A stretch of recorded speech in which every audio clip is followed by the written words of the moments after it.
It required abandonment, not of the Son's identity, but of his communion, just for that moment. That is why the cry came not from his mouth alone, but from his soul.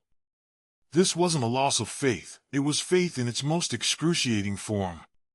Even in his anguish, Jesus still said, "My God." He still reached upward. He still held on, even as heaven seemed silent. That, friend, is the definition of raw, unyielding trust. And more than that, Jesus was revealing to us something staggering about our own humanity. He was showing us that to be human is to sometimes feel forsaken, to suffer, to wrestle with silence, to ask heaven why. But he also showed us that God doesn't leave us there. Jesus entered into that forsakenness so we would never have to stay in it alone. He took the spiritual abandonment we deserved so we could be eternally embraced. Psalm 22 continues beyond the cry. It ends in triumph, in hope, in a declaration that future generations will know of God's faithfulness. Jesus wasn't just quoting a song of despair, he was quoting a prophecy that ends in praise. Even in his dying breath, he was telling us, this story isn't over. Redemption is coming. When we read his cry on the cross, we are invited to look deeper, not just at his pain, but at his purpose. The suffering of the cross is not the absence of God's love, it is the ultimate demonstration of it.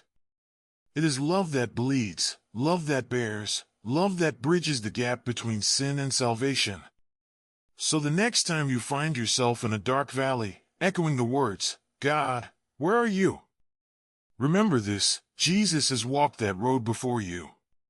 He didn't just observe human pain from a distance, he entered into it. He wore it. He felt it in his body, in his soul. And he overcame it.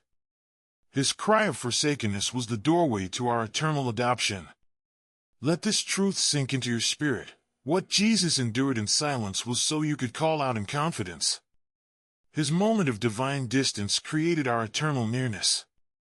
He was forsaken so that you and I would never be. Are you ready to live like someone who has been forever embraced by the God who never lets go? Then take that cry and turn it into a confession of faith. You are not alone. You are not forgotten. Because of Jesus, you are fully known, deeply loved, and eternally held. The cross proves it. The empty tomb seals it. Now rise in that truth. Speak it. Walk in it.